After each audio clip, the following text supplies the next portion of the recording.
하나님의 말씀은 신약성경 요한계시록 22장 18절과 19절 말씀을 제가 봉독해 드리겠습니다. 이것은 하나님의 말씀입니다. 내가 이 두루마리의 예언의 말씀을 듣는 모든 사람에게 증언하노니 만일 누구든지 이것들 외에 더하면 하나님이 이 두루마리에 기록된 재앙들을 그에게 더하실 것이요 만일 누구든지 이 두루마리의 예언의 말씀에서 제하여 버리면 하나님이 이 두루마리에 기록된 생명나무와 및 거룩한 성의 참여함을 제하여 버리시리라. 아멘. 도대체 요한계시록이 왜 그렇게 어려운 것인가?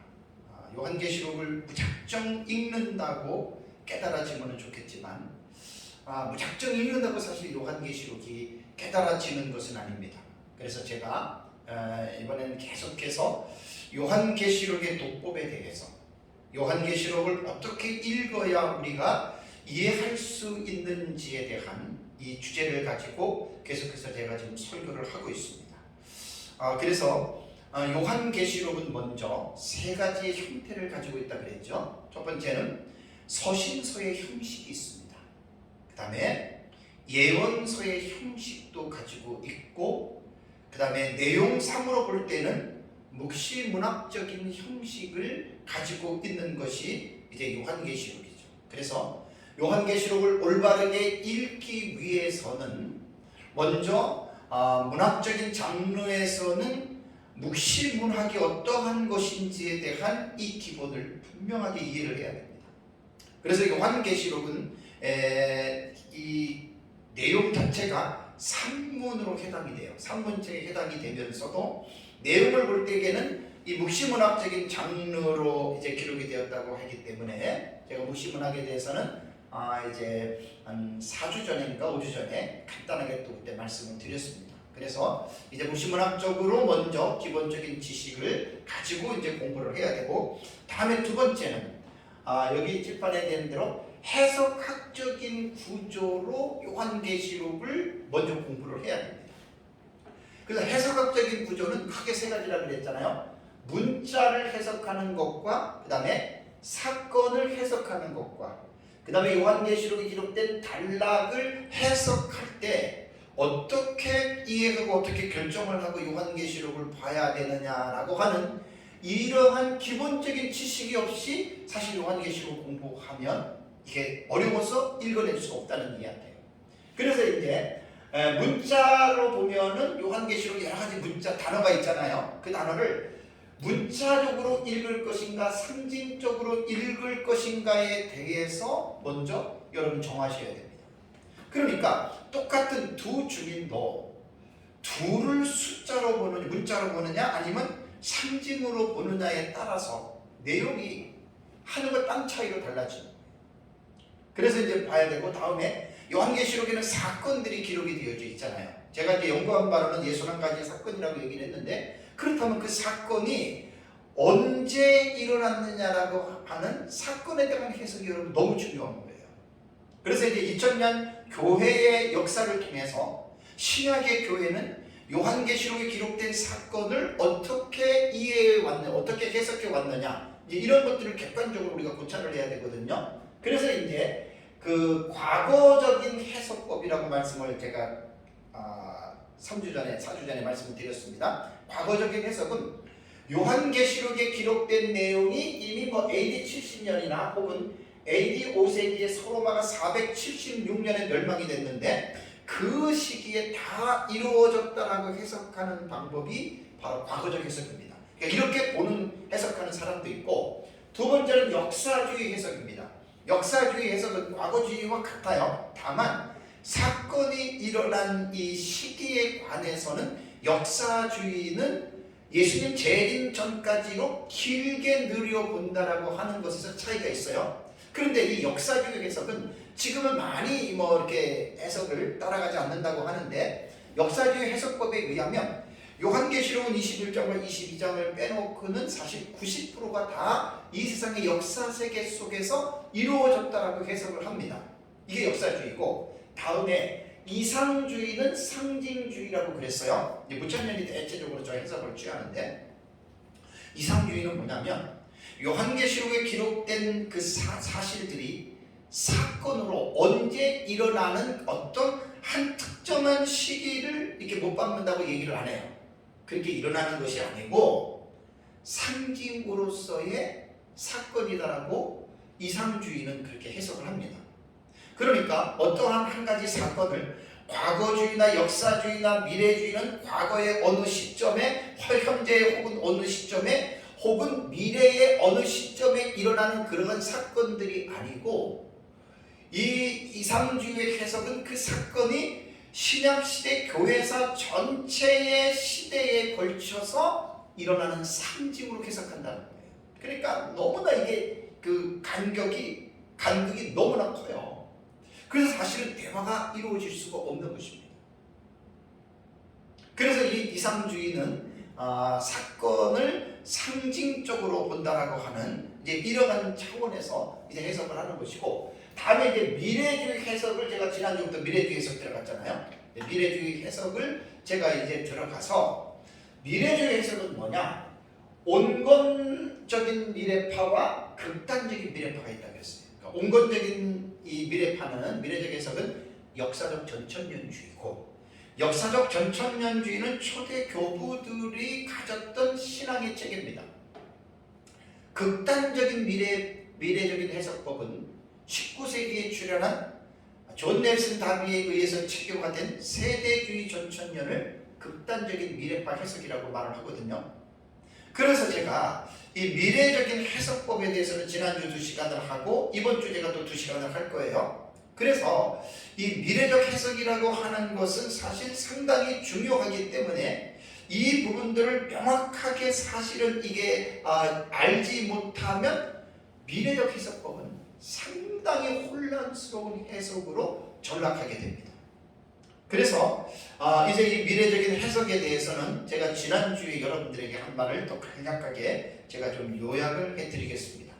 우선 미래주의 해석법에서 이제 근원적인 어떤 그 미래적 해석법의 시조가 누구냐? 그것은 바로 초대교회 교부들이라고 얘기를 했고, 그 교부들 중에 제가 그 사도 요한의 제자 폴리갑, 그 다음에 순교자 저스틴, 또 폴리갑의 제자 이레네우스와 동시대에 사역을 했던 터툴리아누스, 그 다음에 이레네우스의 직제자인 히폴리투스와 락틴티우스 등이 이제 요한계시록을 읽을 때에 20장에 나오는 천년에 대한 해석을 문자적인 해석을 했다는 것이죠. 그리고 19장 11절과 21절에 여섯 번째 대접으로 말미암아 예수님께서 아마겟돈에 재림하셔서 전쟁을 아마겟돈을 심판하시고 곧바로 이어지니까 19장과 20장의 내용을 그 시간적으로 볼 때에는 순서적으로 일어난 것으로 보는 것이, 여러분, 이것이 바로 역사적 전천년의 해석법입니다. 그래서 초대교회는 약 한 2, 3세기 혹은 4세기까지 이 역사적 전천년에 대한 이러한 해석법이 거의 주류를 이루었다라고 교회사 학자들은 이 부분들에 대해서 분명하게 말을 하고 있습니다. 그런데 왜 그렇다면 역사적 전천년설이 이제 중세라든가 종교개혁 때까지 왜 이 역사적 전천년설이 이어지지 못하고 왜 시들게 되느냐? 그래서 제가 역사적 전천년기설이 쇠퇴한 이유에 대해서 4가지로 제가 지난주에 말씀을 드렸어요. 기억나시죠? 첫 번째는 몇몇 교부들이 천년왕국에 대해서 너무 인간적으로 어떤 그 추상적으로 너무나 이 어떤 오버했다는 거예요. 그래서 이제 대표적인 사람이 누구냐면은 사도 요한의 제자였던 파피아스가 천년왕국을 너무나 상상을 초월하는 정도로 오버해서 이 천년왕국에 대해서 이제 말을 했고, 또 이제 이단자 캐리투스 같은 이단자들이 나와서 천년왕국을 마치 먹고 마시고 즐기는 어떤 물질적인 쾌락과 향락을 즐기는 나라로서 그들이 천년왕국을 오해했기 때문에, 이런 것들 때문에 사실은 이제 천년왕국에 대한 사람들의 반감이 생기게 되었다라고 말씀을 드렸고, 두 번째는 극단적인 신비주의자들이 나타나서 천년왕국을 또 이상하게 묘사를 했습니다. 대표적인 그룹이 누구냐면 몬타누스랍니다. 그래서 초대교회사를 공부하다 보면 이제 몬타누스가 요즘으로 말하면 시한부 종말론자들이고 그 다음에 그들이 아주 신비주의에 속합니다. 요즘으로 말하면 이제 그 신세계 질서, 신사도 운동을 하는 그런 사람들이고 뭐 환상, 보았다 들었다 하는 특별 계시를 주장하는 이제 이런 사람들이 해당되는 것이 초대교회 시대의 몬타누스파였습니다. 그래서 이제 몬타누스파에 프리실라와 막시밀라라고 하는 이 두 여자들이 나와서 자칭 자기들이 예언자라 그랬죠. 그래서 이제 막시밀라는 자기 뒤에는 또 다른 예언이 필요 없고 이제 곧 예수님께서 자기들이 살고 있는 페구자 마을로 예수님이 재림할 것이다. 그래서 거기에서 천년왕국이 이루어질 것이다 라고 이야기를 했는데 이들은 천년왕국이 어떠한 것인지에 대한 성경적인 기준과 개념을 상실하고 이해를 하지 못하고 엉뚱하게 천년왕국을 그렇게 사람들에게 설파했기 때문에 사람들에 의해서 천년왕국이 배척을 당하게 된다고 두 번째 말씀드렸습니다. 세 번째 이유는 뭐냐면 우화적인 성경 해석으로 말미암아 배척을 당하게 됩니다. 우화적인 해석에 대해서는 제가 뒤에 또 말씀을 드리는데 너무나 이 그 알레고리칼인 그런 해석이거든요. 이러한 해석 때문에 문자적으로 보는 이 역사적 전천년주의가 사람들에게 반감을 느끼게 되고 이제 뭐 이 우화적인 해석, 우의적인 해석이라고도 하고 풍요적인 해석이라고도 합니다. 이 해석법이 뭐냐면 문자적인 해석을 거부하고 문자 이면에 숨겨있는 어떤 스피리추얼 미닝이나 영적인 의미를 발견해서 이제 그렇게 성경을 보자고 하는 건데 지난주에 제가 오리게네스가 이제 그 동의했던 그 해석법 여리고로 내려가는 강도 있잖아요. 또 그 해석법을 티코니스가 물려받았고 또 티코니스 이후에는 어거스틴이 그 해석법을 물려받아서 여리고로 내려가는 강도에 대한 해석을 이 알레고리로 해석한 것을 들어보세요. 요즘으로 말하면 그 완전 이단의 해석입니다.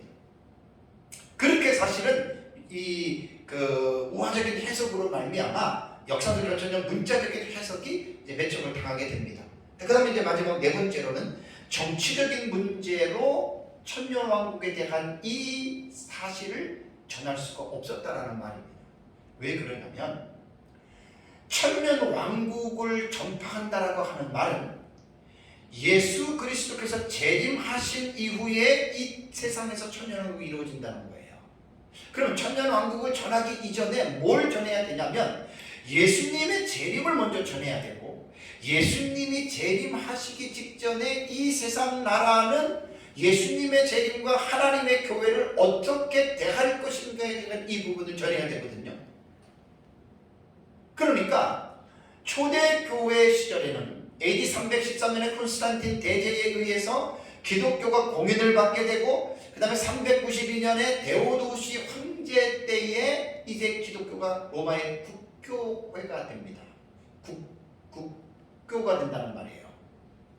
그러니까 어떻게 보면 로마 카타콤에서 도시 밑에서 기독교가 온갖 핍박을 받으면서 200~300년 동안의 기독교가 신앙을 유지해왔던 것이 로마가 기독교를 공인함으로 말미암아 기독교의 완전히 우호적인 존재가 되어버린 거예요. 로마와 기독교는. 그러니까 초기 어거스틴 5세기 때만 해도 이제 기독교가 로마 제국 내에서는 믿지 않으면 안 될 종교로 자기를 위상을 붙였거든요. 그러니까 그러한 상황에서 신학자들이 예수님의 재림에 대해서 또 예수님의 재림 직전에 세상 나라가 하나님의 교회를 핍박하고 박해하는 부분에 대해서 설교를 할 수가 없었다는 거예요. 자, 이러한 이유로 말미암아 역사적 전천년주의, 문자적으로 보는 역사적 전천년주의는 천년왕국에 대한 이 설이 이제 그 배척을 당하게 됩니다. 그렇다면 미래적인 해석법은 그러면 어떤 것이냐? 상당히 다양합니다. 상당히 다양합니다. 뭐 과거주의처럼 그냥 딱 그렇게 떨어지는 게 아니라 미래주의의 이 해석은요 상당히 복잡하고 다양한데 요한계시록 4장 혹은 6장 이후부터의 내용을 예수 그리스도의 재림 직전에 일어나는 사건으로 해석하는 것이 이것이 여러분 미래적 해석법입니다. 그래서 이 미래적 해석법은 아까도 말씀드린 대로 온건한 미래파인 역사적 전천년과 극단적인 미래파인 세대주의 전천년으로 나누어지는데, 이 역사적 전천년 안에서도 미래적인 해석법은 상당히 다양합니다. 제가 이제 연구를 하면서 발견한 건데, 절충주의 미래적인 해석법이 있습니다. 절충주의 미래적인 해석법은 뭐냐면, 천년왕국을 문자적으로 해석하는 것은 같아요. 예수님 재림 이후에 이 세상에서 천년왕국이 있다고 하는 것은 일치가 됐는데, 6장부터 나타나는 이 사실들에 대해서는 이상주의로도 해석을 하고, 과거주의로도 해석을 하고, 역사주의로도 해석을 하고, 미래주의로도 해석하는 이러한 혼합적인, 이러한 절충주의의 방식들이 역사적 전천년 안에 지금 있어요. 가면 갈수록 역사적 전천년 안에서도 제가 다음 주에 절충주의에 대해서 여러분들에게 말씀을 드릴 텐데, 역사적 전천년 안에서도 이 절충주의가 점점 많아져요. 대표적으로 한국의 역사적 전천년주의 신학자였던 박윤석 박사님 같은 경우가 이제 대표적으로, 이게 이제 박윤석 박사님뿐만이 아니라 그랜드 우스빌이나 로버트 마운스, 이분들이 역사적 전천년의 신학자들인데 그들의 견해도 다 똑같아요. 그러니까 이게 절충주의로 지금 가고 있고, 또 하나는 이 미래주의 중에 역사적 전천년은 철저한 미래주의가 있습니다. 그러니까 철저한이라고 하는 이 수식하는 이 말이 뭘 말하냐면, 계시록 4장에서 6장 이후부터는 19장까지는 20장이 천년왕국이니까 19장까지는 예수님께서 재림하시기 직전에 이제 이 사건이 일어난다고 보는 거예요. 그래서 여기서 철저한 미래주의 해석법에는 구약 성경과 연결을 시키는데, 구약 성경과 연관을 시키는 해석이 다니엘서 9장에 나타난 70일의 한 일해라고 하는 7년의 해석법을 사용하는 거예요. 그래서 많은 사람들이 요한계시록을 다니엘서 9장에 나타난 70일의 계시에서 한 일해인 7년의 계시와 인벌브를 시키는, 연결을 시키는 법을 가르쳐서 보통 사람 신학자들은 세대주의 해석법이라고들 이렇게 몰아붙이는데, 이것은 아닙니다. 왜냐하면 제가 누누이 많이 강조하고 말씀을 드렸던 것이, 한 일해를 7년으로 다니엘서의 70일에 요한계시록과 연계시켜서 해석하는 최초의 신학자가 누구였냐면 이레네우스와 히폴리투스예요. 그래서 제 책에도 그 이레네우스와 히폴리투스의 글을 인용을 했습니다. 그러니까 세대주의가 19세기에 출현을 했고, 세대주의가 출현하기 이전에 역사적 전천년이 태동하던 초대 교보 시대에 이레네우스와 히폴리투스라고 하는 이 학자들은 이미 구약 성경의 70일의 계시와 그 다음에 신약 성경의 요한계시록에 나타나는 사건들을 연결시킨 거예요. 그들이 최초의 해석자들이에요. 이거를 우리가 간과해서는 안 된다는 말입니다. 그런데 정말 상당히 안타깝고 아쉬운 것이 뭐냐면, 한일해를 7년으로 해석하는 이 미래주의의 해석법은 이단과 사이비와 시한부 종말론자들이 너나 할 것 없이 이 해석법을 다 가지고 왔다는 거예요. 너무나 혼란스럽다는 말을 이래서 제가 말씀을 드립니다. 다 시한부 종말론자들, 이단과 사이비 종말론자들이요, 한일의 해석법을 다 갖고, 그렇다면 여러분, 이단과 사이비가 사용했다고 해서 한일의 해석이 틀리느냐? 그렇게 말하는 건 잘못된 거예요.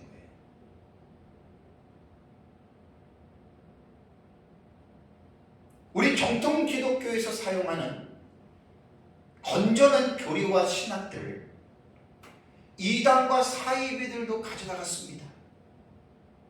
대표적으로 천주교를 한번 생각해 보세요.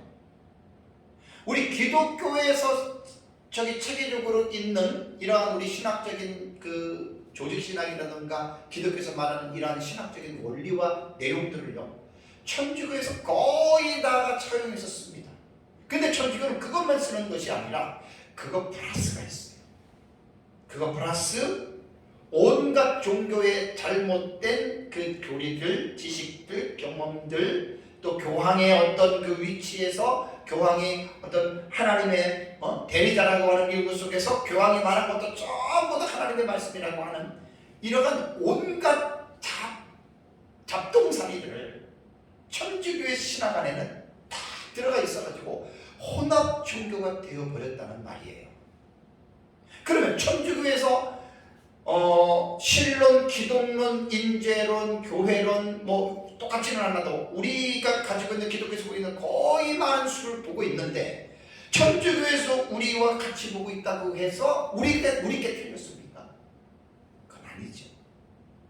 그러니까 한 일행의 해석법에 대해서 분명하게 우리가 인식해야 될 게 뭘 인식해야 되냐면 한 일행의 해석을 하는 초대교부의 이레네우스와 히폴리투스가 해석했던 한 일행의 해석에는 문제점이 없습니다. 근데 그 한 일행의 해석법이 2000년의 교회사를 통해서 발전이 되어 오지 않고 초대교부 시대의 역사적 전천년이 잠시 동안 주춤하는 사이에 이제 성경을 우화적인 해석법을 통해서 이제 상징의 해석법이 드러났던 거예요. 그래서 이레네우스 히폴리투스의 하늘의 해석법이 발전하지 못했던 것 뿐이었다는 거예요. 그러다가 이제 19세기에 세대주의가 출현하면서 존 넬슨 다비가 이 초대교부의 한일의 해석법을 가지고 와서 사용을 하면서 또 온갖 혼미한 사상들로 세대주의 신학을 만들어 놓은 거예요. 그 만들어 놓은 그 한일의 해석법을 가지고 온갖 이단과 사이비들, 시험부 종말론자들이 그 해석법을 다 가져다 쓴 거예요. 안식교라든가 영화적인이라든가 이러한 온갖 사이비 이단들이 이런 한 일행의 해석법을 가져다가 그들이 결국은 글을 썼다는 거예요. 그래서 저는 역사적 전천년설을 제가 추종하는 신봉하는 자로서 상당히 이 부분을 저는 심각하게 저는 여기고 있습니다. 그래서 이제 무천년의 입장에서는 제가 이해를 하는 게 미래적인 해석법 자체도 그들이 동의할 수도 없고 또 한일의 해석법 자체도 세대주의로 몰아붙이는 이러한 그 형극에서 상극에서 제가 말씀을 분명하게 드리는 거예요. 그건 아니라는 거죠. 정확하게 이 부분을 우리가 알아야 되거든요. 그래서 한일의 해석법 자체는 문제가 없어요. 그러나 이제 그 한일의 해석법을 발전시킨 세대주의나 이단과 사이비들은 성경의 약간 성경적인 올바른 해석과 신학적인 해석에서 그들이 벗어나서 상당히 위험한 것들을 가르치기 때문에 그것이 문제라는 거예요. 제가 왜 요한계시록에 대한 이 부분을 설교를 하면서 왜 자꾸만 이런 부분들을 제가 자꾸만 설교로 제가 자료를 남기냐면 요한계시록은 이러한 기본적인 지식이 없이 이러한 어떤 역사적으로 나타난 이러한 사실들을 모르고 요한계시록을 공부를 하는 것은 상당한 문제가 있기 때문에 제가 많은 시간을 들여서 지금 이 부분들을 지금 언급을 하고 있는 거예요. 늘 말씀을 드리지만 지난 2월 17일에 제가 고신 KPM 서남아시아의 지역에서 사역하는 선교사님 대상으로 준 강의를 한 적이 있었습니다. 그때 이제 그 이후로 이 내용이 너무나 제가 중요하기 때문에 제가 이제 종말론에 대해서 강의하러 가는 곳이라든가 그런 곳에는 꼭 이 부분을 1차적으로 제가 먼저 이제 강의를 하는 거예요. 왜? 너무 중요하기 때문에. 그래서 요한계시록이 어렵다고 하는 이유는 이러한 부분들이 있었기 때문에 어렵다는 거예요. 그래서 이 부분을 잘 이해를 하게 되면은 뭐 나만 옳으니 내 것만 옳으니 그런 말은 사실 할 수가 없습니다. 그래서 이제 객관적으로 폭넓게 2000년 교회가 어떻게 요한계시록을 읽어왔는지에 대한 이런 객관적인 지식들을 먼저 우리가 학습을 하고 전천년이든 무천년이든 세대주의든 후천년이든 항상 제가 단서를 달아요. 세대주의를 위험해요. 그런데 한 가지 꼭 기억해야 될 게 있습니다. 세대주의가 몇 번의 변화가 있었다고 했죠. 그러니까 처음에 나온 19세기에 존 넬슨 다비에 의해서 체계화된 그 세대주의를 고전적 세대주의라고 그래요. 클래시컬이라고 해요. 고전적 세대주의. 그 다음에 한 100여 년 정도 지난 다음에 개정세대주의라고 리바이스드 디스펜세이셔널리즘이라고 하는 이 개정세대주의가 나온 거예요. 그러면 왜 개정세대주의가 필요하냐면 고전적 세대주의와의 약간의 차별을 뒀다는 이야기예요. 그러면서 한 20, 30년이 지나고 난 다음에 점진적 세대주의, 프로그레시브라고 하는 이 점진적인 세대주의가 또다시 한번 점프를 합니다. 그래서 1970, 80년경에 이제 점프가 된 이 점진적 세대주의는 무천년주의자들도 이야기를 해요. 상당히 많이 건전해졌다. 그래서 제가 세대주의를 비판할 때에는 어느 세대주의를 비판하느냐에 대한 그 기준을 잡지 못하고 마치 예전에 어떤 있었던 이러한 세대주의에 대한 그 고전적 세대주의를 가지고 지금의 세대주의를 비판하면 그것은 반드시 오류가 있습니다. 상당히 이거는 피차가 모두가 다 조심해야 됩니다. 그래서 지금 점진적인 세대주의는 거의 위험한 것들을 다 고쳤다 그래요. 다 수정하고 거의 이제 조지 레드가 봤던 역사적 전천형과 많은 점이 비슷한 점이 있다라고 그 무천년 학자가 이야기를 해서 제가 알았습니다. 그래서 지금 미국에는 세대주의 신학교가 텍사스주의 달라스 신학교가 있고요, 인디애나주의 그레이스 신학교가 있고, LA의 탈봇 신학교가 있고, 필라델피아에는 바이블 유니버시티 신학교가 있는데 이 신학교가 다 세대주의 신학교입니다. 한국에서 늘 말씀드리지만 이상돈 박사님도 세대주의의 종말론을 따르셨던 분이거든요. 그렇다면 여러분, 이 학교와 이상돈 박사님이 이단입니까? 아니죠. 견해가 다를 뿐이에요. 그러니까 지금은 세대주의가 많이 이제 그 순화가 됐다라고 이렇게 이야기를 합니다. 그렇다면 이제 지금까지가 제가 이제 저기 한 8시간 동안 설교했던 것들을 다시 제가 요약을 한 거예요. 이번 시간부터는 제 설교가 이제 제가 휴대폰으로 동영상을 찍습니다. 그동안에는 음성으로만 다 올려놨는데 이번 주부터는 제가 휴대폰으로 동영상을 찍어서 이제 유튜브나 우리 카페에 제가 지금 설교를 계속 올렸는데 이제 동영상으로 들어가거든요. 그래서 제가 이제 한번 그동안에 했던 것들을 총 한번 정리를 해본 거예요. 그러면 이번 시간에 제가 여러분들에게 말씀드리고자 하는 것은 뭐냐면 역사적 전천년과 세대주의의 차이점 달라요. 물론 세대주의자들이 역사적 전천년의 것들을 많이 가지고 있어요. 그럼 부인할 수가 없는 거예요. 그런데 많은 사람들이 역사적 전천년주의와 세대주의를 같은 부류로 보고 있는데 이것은 전혀 잘못된 관점입니다. 그래서 우선 이제 세대주의와 역사적 전천년이 다름은 제가 조금 있다고 하고, 그러면 이제 그 미래적 해석법, 제가 지금 이제 4시간, 3시간째인데 미래주의 해석에 대해서 지금 설교를 하잖아요. 미래주의 해석. 제가 과거주의나 역사주의나 이상주의에서 비판을 제가 했습니다. 이 비판은 제 개인적인 비판이 아니라 일부 학자들이 비판하는 그 비판에 대해서 여러분들에게 설명을 했습니다. 그렇다면 미래주의 해석법에 대한 비판이 있을 수가 있죠. 없을 수는 없습니다. 다 있습니다. 어떤 해석법이든지 다 비판이 있는데 미래주의 해석법에 대한 비판에서 과거주의와 역사주의 입장에서 비판을 어떻게 하겠습니까? 그러면 과거주의와 역사주의가 어떠한 해석을 하는지를 알면 금방 이들이 무엇을 비판하는지를 우리는 이해를 할 수가 있습니다. 자, 과거주의는 아까도 말씀드린 대로 과거에다 일어난 거예요. 역사주의도 그 시기가 조금 길 뿐이지 거의 다 90% 이루어진 거예요. 그럼 이들은 미래주의 해석법에 대해서 어떤 비판을 하겠습니까? 다 누구든 알 수 있잖아요.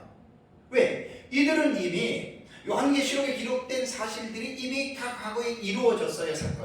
사건이 이루어졌는데 아직도 이것이 이루어지지 않았고 예수님 재림 직전에 이루어진다라고 하는 이 부분에 대해서 이들은 비판을 하는 거예요. 이것은 건전한 비판이에요. 왜 그러냐면 자기들이 보는 신학적 입장에서 이것은 논리적으로 맞지 않기 때문에 이렇게 비판을 하는 거예요.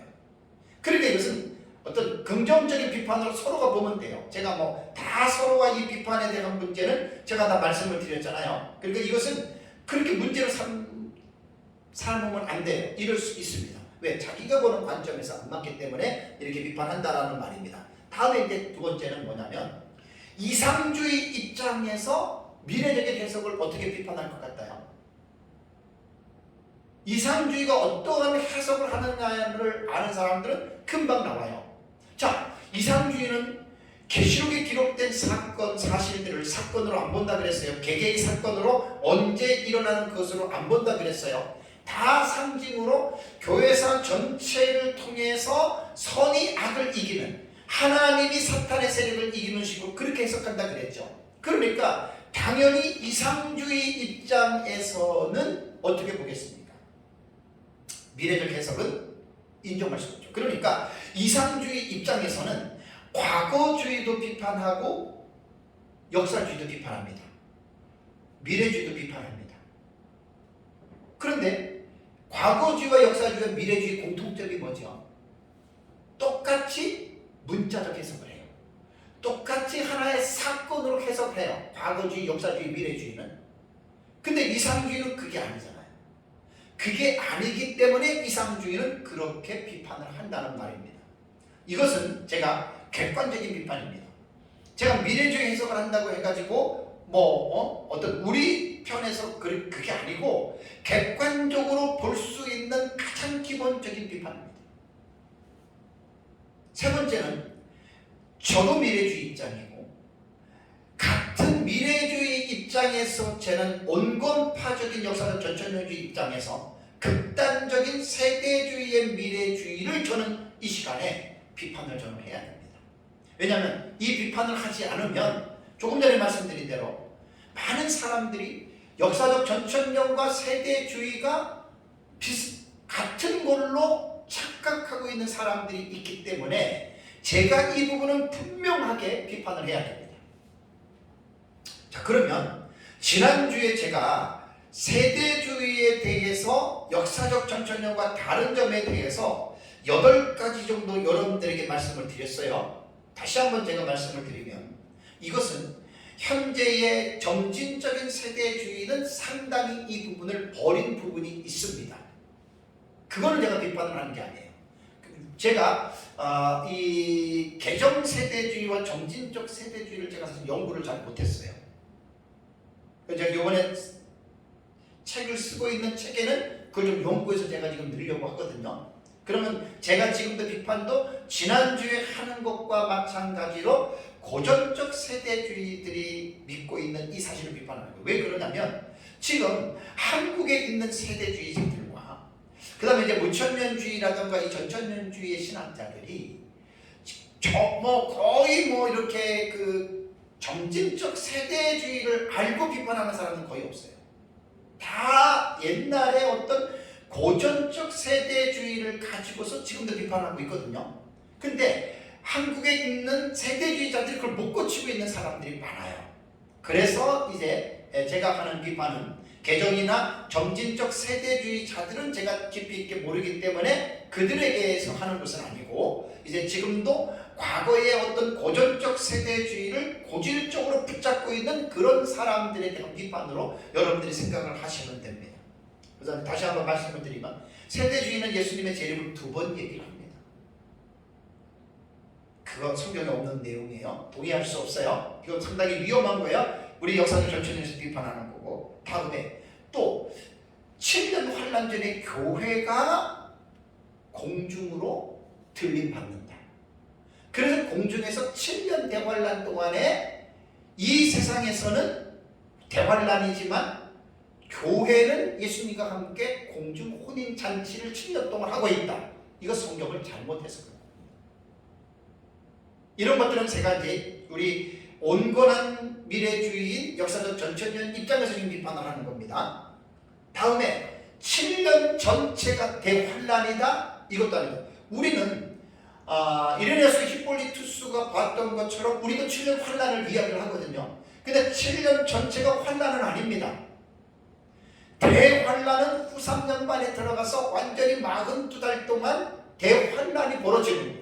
그리고 예수님 재림하고 세상이 심판을 받는 거예요.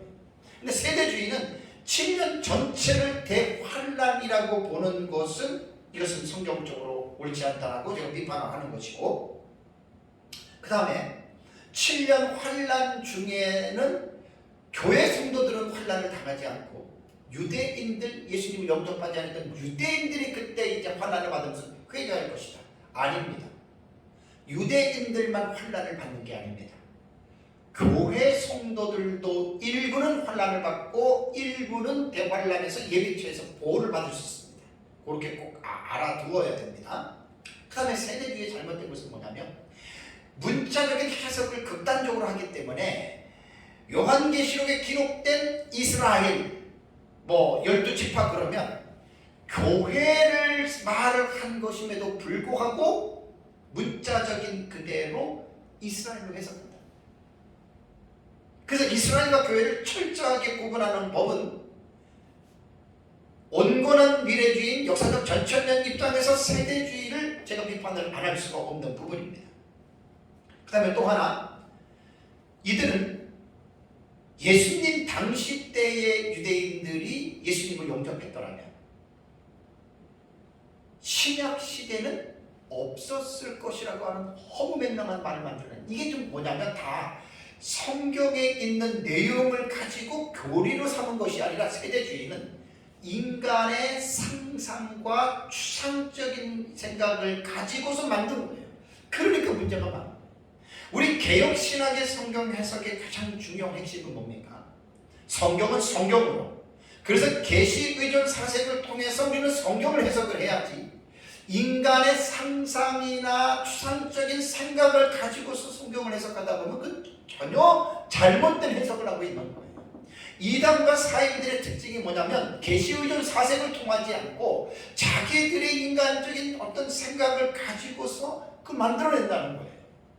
그러니까 그들이 잘못될 수밖에 없죠. 그래서 천년왕국도 이 신약시대도 그들은 이 유대인들이 예수님을 영접했더라면 신약시대는 없고 곧바로 7번째 세대인 천년왕국 시대로 들어갔을 것이다 라고 말을 하는데, 이거는 전혀 성경하고는 맞지 않는 어불성설의 개념이라고 하는 거 여러분들이 잘 기억을 해야 됩니다. 그리고 또 천년왕국에 들어가면 유대인들은 육체로 들어가고 또 천년왕국의 신약의 성도들은 부활과 변화체로 들어간다. 이것도 사실 천년왕국에 맞는 내용이 아닙니다. 또 그 다음에 천년왕국에서는 짐승의 희생제사, 피제사가 드려질 것이다. 이것도 전혀 성경하고 맞지 않고, 그 다음에 또 율법과 복음을 세대주의는요 상당히 배타적인 극과 극의 관계로 해석을 합니다. 아주 제가 30년이 훨씬 넘었어요. 옛날에 MRD안의 율법과 복음이라고 하는 책이 있습니다. 그 당시에는 제가 상당히 그 은혜 가운데 그 책을 읽었거든요.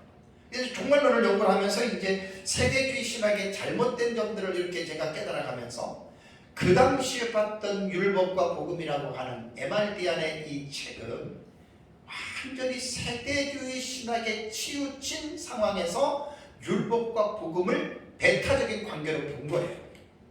그래서 우리는 이러한 어떤 그 극단적인 미래파의 해석을 우리는 온건파의 미래파 역사적 전천년 입장에서는 수용할 수가 없고 공감할 수가 없다라고 하는 것을 제가 분명하게 말씀을 드리는 거예요. 그래서 역사적 전천년과 세대주의를 같은 아류로 보고 비슷하고 같은 점이 있다고 해서 그것을 같이 하나로 묶어보는 것은 그 사람의 지식의 모자람이라던가 무지함을 가지고 있다라고 하는 그 사람 자신을 나타내는 겁니다. 그래서 제 책에는 이강국 목사님 책에 있는 내용을 가지고 와서 무천년 신학자든 전천년 신학자들이 동일하게 그들이 한 목소리로 내는 게 뭐냐, 역사적 전천년과 세대주의는 다르다라고 엄격하게 구분하고 분리했다. 조지 레드 같은 경우는 천년왕국에 대한 교리의 세대주의의 교리는 정말로 심각한 문제가 있다. 그래서 조지 레드 박사는 나는 여전히 전천년 기설자로 남는다라고 말했어요. 그러니까 이거 뭐냐면 나는 극단적 미래파는 나는 아니라는 거예요. 온건한 미래파 남자라고 얘기를 했고, 앤서니 후크만하고 하는 이 무천년의 종말론의 대가입니다. 앤서니 후크만은 뭐라고 이야기를 했냐면 세대주의 전천년설을 구별하여 역사적 전천년기설을 취급해야 할 필요가 있다라고 말을 했습니다. 이게 무천년 신학자가 하는 말이에요. 왜냐하면 이 두 사상의 체계는 근본적인 여러 면에서는 차이가 있기 때문이다라고 앤서니 후크만은 분명하게 이 부분에 대해서 이야기를 했습니다.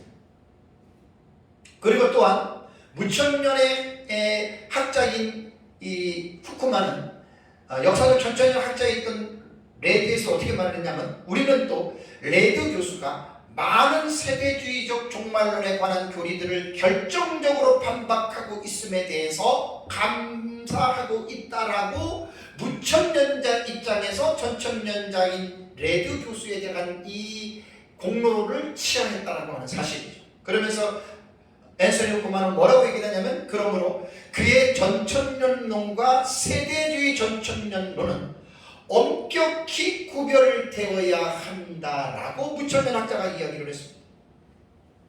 또 우리나라에 왔었던 캐나다의 선교사였던 하비칸 교수가 있습니다. 이 하비칸 교수도 뭐라고 얘기했냐면 그리스도의 재림에 관한 세대주의적인 학설과 소위 전천년설과의 사이에는 대단히 큰 차이점이 있다. 이게 지금 무천년의 입장에 있는 신학자들이 하는 말이에요. 사람들은 종종 세대주의와 전천년설을 오해하여 이들이 같은 것이라고 혼동하는 수가 많다. 무천년주의 학자거든요. 그러나 세대주의는 전천년의 중요한 교리의 본질에 없는 다른 요소들을 첨가한 것이 세대주의다. 어쩌면 제 마음과 똑같은지 모르겠어요. 다시 말하자면 가나베 교수의 말입니다. 전천년설과 세대주의는 꼭 같은 것이 아니다라고 이렇게 말했단 말이에요. 저는 우리 한국에서 역사적 전천년주의자들에게도 제가 질문을 하고 싶습니다. 여러분들이 과연 지금 이러한 외국의 학자들이 레드라던가 앤서니 후크만라던가 가나베 교수라던가 이러한 분들이 전천년과 세대주의가 분명히 다르다라고 하는 이 말을 어느 정도 이해하고 있나? 이걸 묻고 싶어요. 한국의 전천년주의 신학자들과 목사님들과 성도들에게. 그러니까 이런 구분을 못하는 거예요. 물과 기름을 구분을 못하고 그냥 비슷하니까 같으니까 그냥 착각을 하고 있는 거예요. 그래서 제가 가나베 교수의 한 명언이 있습니다. 명언. 이 말이 뭐냐면 모든 세대주의자들이 전천년주의자로 될 수는 있어도 모든 전천년주의자들은 결코 세대주의가 될 수 없다. 이게 명언이에요. 명언. 어떻게 이렇게 유명한 말을 남겼는지 몰라요. 가나베 교수. 나는 참 이분에게 감사하게 생각합니다. 다시 말씀드리면 모든 세대주의자들은 전천년주의자로 돌아올 수 있어요. 바꿀 수 있어요. 왜냐하면 잘못된 것들을. 그러나 모든 전천년주의자들은 결단코 세대주의자가 될 수 없다. 얼마나 제가 이 말을 인용하는지 몰라요. 너무 멋있는 말이에요.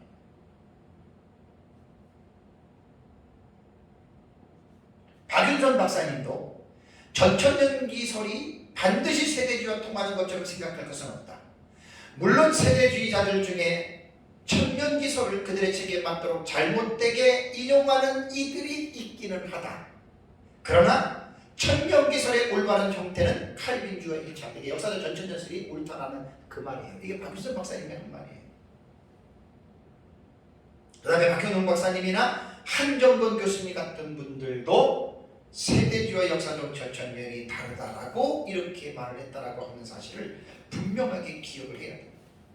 그래서 제가 정말 이 미래주의 해석은 참 너무나 이게 성경적으로 올바른 해석인데 이 미래적 해석법이 너무나 지금 혼란스러워요. 아까도 말씀드린 대로 세대주의가 나오면서 또 이단과 사이비들이 그릇된 세대주의의 종말론의 체계를 가지고 그것도 그 종말론의 가장 중요한 그 신학적 틀이 뭐냐면 한일의 해석법이거든요.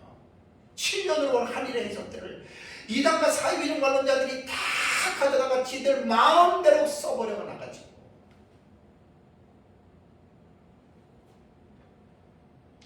너무나 저는 이 부분에 대해서 상당히 마음이 안타까움이 많습니다.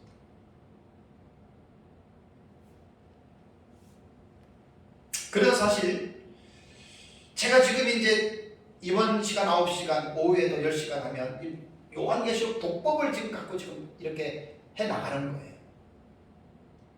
너무나 중요하기 때문에 그냥 요한계시록을 이러한 신학적이고 성경적이고 역사적인 이러한 지식 없이 무조건 요한계시록을 읽어나가니까 그야말로 천의 얼굴이죠. 천차만별의 해석들을 지금 하고 있는 거예요. 신학자들도 목회자들도 성도들도. 그래서 제가 제발 좀 요한계시록을 그렇게 막무가내 식으로 읽지 말고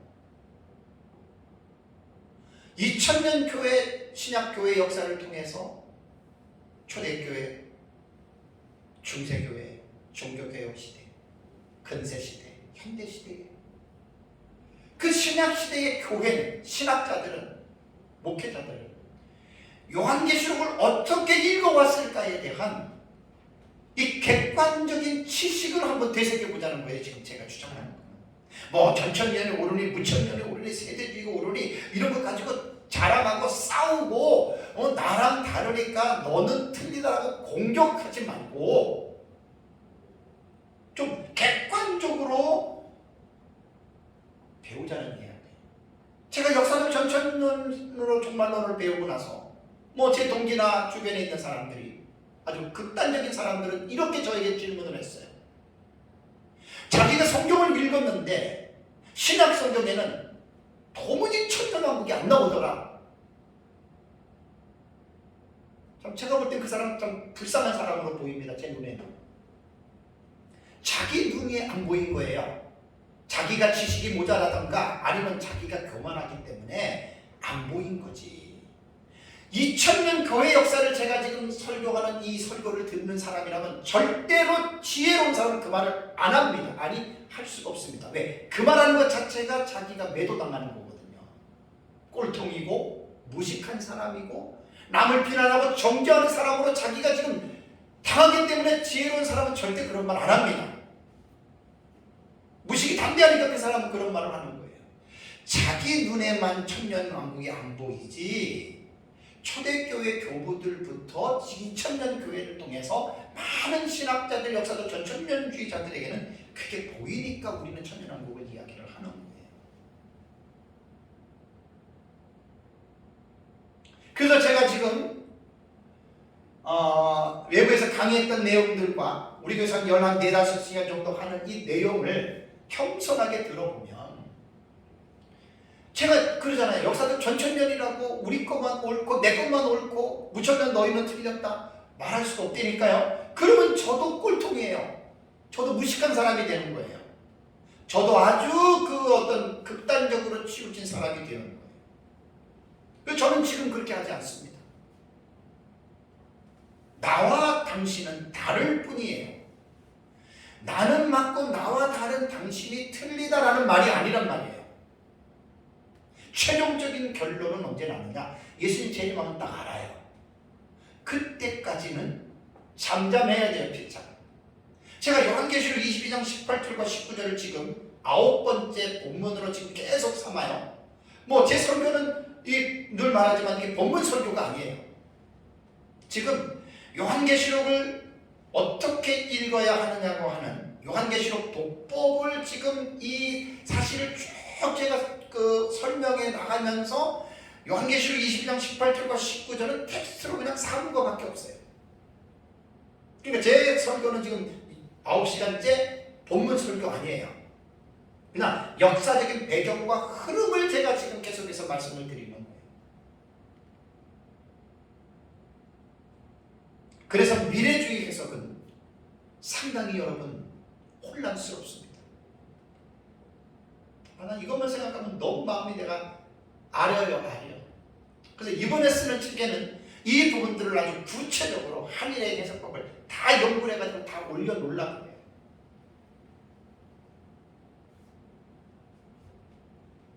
기독교와 천주교의 차이점처럼 한일의 해석법이 이단들이 많이 썼다고 해서 잘못된 게 아니거든요. 그들은 잘못 사용했던 거죠. 한국의 이단과 사이비들도 예수 믿음으로 구원받는다는 말 수도 없이 하더라고요. 베레아 경기동, 예루살렘 이조서, 그 다음에 신천지도 그렇고, 그 다음에 만민중학교 이재로, 전부 그 사람들 예수 믿음 구원받는다고 얘기해요. 이단들도 그렇게 얘기를 해요. 그럼 이단들이 이야기를 했다고 우리가 말하는 예수 믿음으로 구원받는다는 말이 틀렸습니까? 말 좀 해보세요. 그러니까 이단과 사이비들이 하늘의 7년의 해석법을 가지고 썼다고 해서 우리가 하늘의 해석법을 쓰면 그 해석법이 틀린 겁니까? 이건 말도 안 되는 논리예요. 하늘의 해석법은 최초의 해석자가 이레네우스 히폴리투스라고 얘기를 했죠. 이단들이 그거 갖다가 지들 마음대로 써버린 거예요. 그렇게 해석하면 딱 맞습니다. 그래서 요한계시록을 특히 미래적인 해석을 하는 역사적 전천년주의로 공부하시는 분들은 정말 제대로 체계적으로 공부하지 않으면 우리와 다른 사람들로부터 몰매를 맞습니다. 몰매를. 그래서 잘 배워야 된다는 거예요. 그래서 다시 정리하면 요한계시록은 무조건 읽는다고 되는 것이 아니라 묵시문학적인 장르로 공부 많이 해야 돼요. 그 다음에 해석학적인 구조로서는 단어, 사건, 단락 이 부분에 대해서 분명하게 깊이 있게 공부해야 되고, 그 다음에 이제 신학적으로 읽어낼 수 있어요.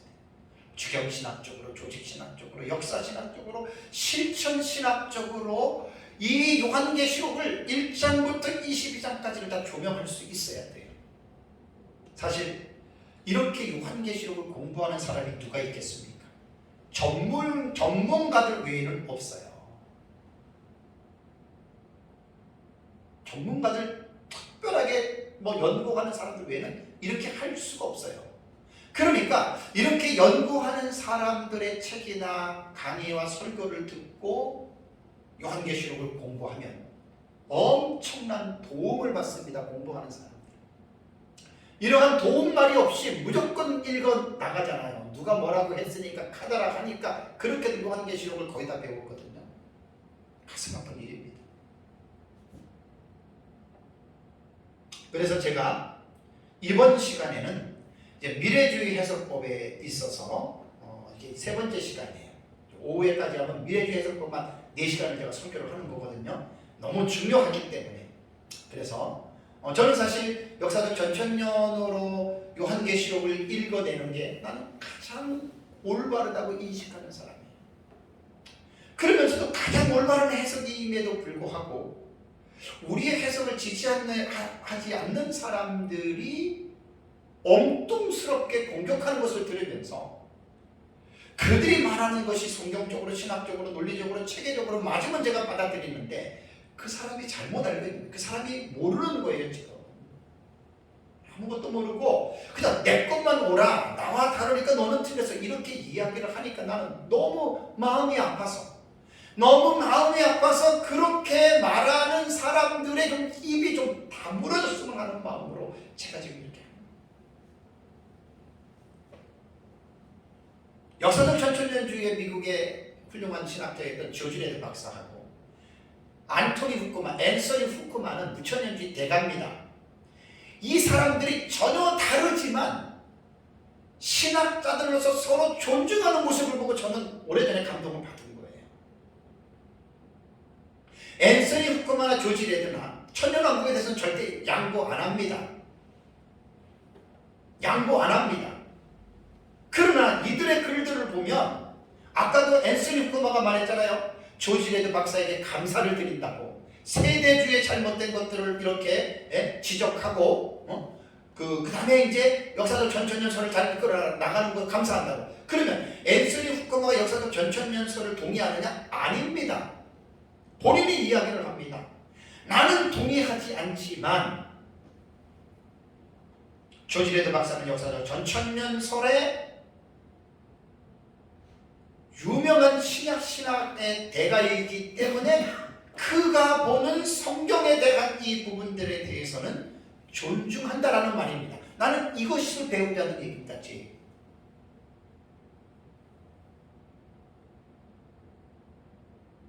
제가 한 10여 년 동안 역사적 전천년으로 돌아와서 제 주변에 있는 사람들 중에 아주 손꼽을 만한 몇몇 사람들은 하나님이 아십니다. 참 상식적으로도 이해가 되지 않는 분들을 제가 만났습니다. 그러니까 무천년이 뭔지도 모르고 그 입장에서 자기와 다르니까 틀리다는 거예요. 뭐 그렇게 보면 성경을 잘못 해석해서 뭐 하나님의 심판을 받는다는 등 도무지 이해가 안 돼요.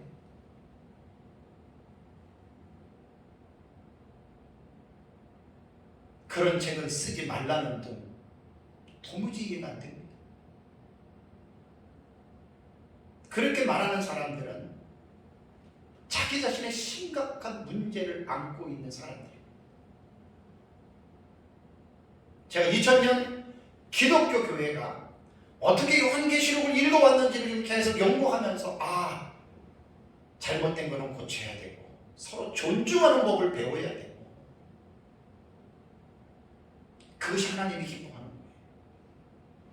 요한계시록을 서로 천천년 부천년 틀리다고 해가지고 이것 때문에 지옥 가거나 이것 때문에 잘못되지 않습니다.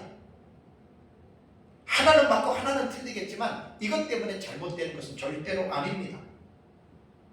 존중할 줄 알아야 됩니다. 나와 다른 사람의 생각도. 존중하지 못하고 상대방을 비난하고 인격을 무시하고 그 사람이 교만해서 그런 겁니다. 그것은. 하나님 앞에서 인간이 잘난 게 뭐가 있겠습니까? 우리 모두가 다. 잘난 게 뭐가 있겠습니까? 우리가. 어쨌든 저는 역사적 전천년에 대한 종말론을 하나님의 은혜로 배우게 됐고 또 지금 계속 연구하고 또 책을 썼고 또 쓰고 읽고 앞으로도 계속해서 책을 써야 됩니다. 모든 사람이 다 역사적 전천년으로 돌아오라 그런 뜻은 아닙니다. 그냥 내가 보고 있는 내가 이해하고 있는 이 요한계시록 종말론에 대한 말씀을 하나님이 깨닫게 준 것을 나 혼자만 알고 있기가 좀 너무 안타까워서 그래서 이제 연구하고 설교하고 강의하고 책을 내고 지금 이 일을 하고 있는 거예요. 어쨌든 요한계시록은요 그냥 함부로 그냥 배울 수 있는 책이 절대로 아닙니다. 이 기본적인 지식을 꼭 스터디를 해야 됩니다. 계속 해야 됩니다. 그리고 성경적으로 신학적으로 올바르게 잘 배워서 목회자나 성도나 잘 배워서 요한계시록이 우리에게 강조하는 의미하는 부분들이 있어요. 그것들을 잘 기억하고 예수님의 재림을 준비하면서 늘 긴장하는 삶을 살아가면서 깨어서 거룩한 삶을 살아가도록 하는 것이 요한계시록이 우리에게 주는 중요한 교훈입니다. 저도 그렇고 여러분도 그렇고 그러한 삶을 그렇게 살아가시기를 주님의 이름으로 축복합니다. 한번 다 같이 기도하겠습니다. 오늘 들었던 말씀을 생각하면서